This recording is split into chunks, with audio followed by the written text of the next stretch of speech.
আসসালামু আলাইকুম সবাইকে। সবাই কেমন আছেন? আশা করি সবাই ভালো আছেন। আলহামদুলিল্লাহ আমরাও ভালো আছি। তো আজকে আমার মাথার মধ্যে একটা আলাদা একটা টেনশন। ছেলের বাবা রাষ্ট্রপতি হামিদুর রহমানের এলাকায় ইটনা অষ্টগ্রাম মিডামন এই জায়গায় গেছে হাওড়া এলাকায় ঘোরার জন্য ট্রলার দিয়া।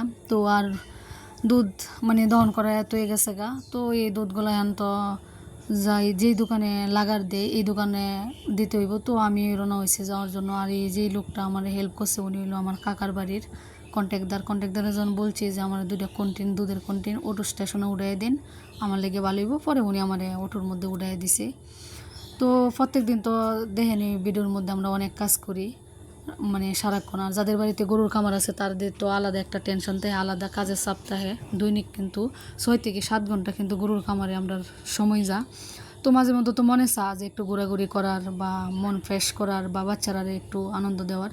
তো ফাইনালি আমি দুধ দেয়া আমি বাড়িতে আবার আয় বসছি। আমাদের তো এই নদী চিনে নিই আরিয়ালকা, ব্রহ্মপুত্র নদীর একটা শাখা।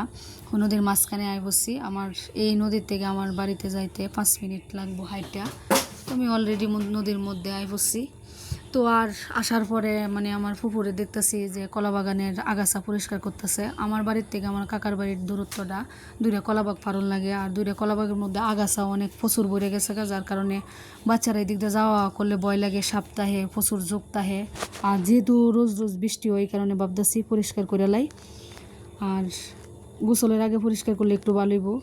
আর আমি পরিষ্কার করতেছি অনেক যোগ, হিসাব নাই, এত অগণিত যোগ পড়তেছে। আর বর্ষাকালে সিজন আমার বাড়ির সাইডে ফাইডেও প্রচুর সাপ, আমার ঘরের ভিতর থেকে সাপ মারছে এই পর্যন্ত 4টা। তাছাড়া আমার বাড়ির সাইডে ফাইডে ভাবছিলাম যে সময় বীজ দিয়েছিলাম এই সময় ভাবছিলাম এদিক দিয়েও বীজ দিলাম, পরে আর বীজ দেওয়া হয়েছে না। কারণ কন্টিনের মধ্যে চার্জ আসি না, বিষের কন্টিনের মধ্যে চার্জ আসি না, পরে আর এদিক দিয়ে বীজ দিতেছি না। ফুলাফান যেহেতু এদিক দিয়ে যাওয়া করে। আর এখন তো প্রত্যেক দিন বৃষ্টিও, যার কারণে আমি এদিক দিয়ে কোনো বীজ টিস এখন পর্যন্ত দিতে পারলাম না। তো ইনশাল্লাহ এখন পরিষ্কার করতেছি, পরে দেখা যাক রৌদ্র ওঠার পরে যদি বীজ দিতারি আল্লাহ দেওয়া তো দিলাম। আর যেহেতু আজকে বাড়িতে তো জানিনই কর্তামশাই নেই, এই কারণে আমার ঘাসের চাপ। যেহেতু 3টা গরু আমি বাহিরে ডিগরা দেওয়ার লেগে আনছি, আর 3টা ঘরের ভিতরে আছে, সাথে তো বাছুর বকনা সার বাছুর আছে। এই কারণে ঘাস আগের দিন কাটতে তুইছি, এই ঘাসগুলোই আমি নিতে আইছি।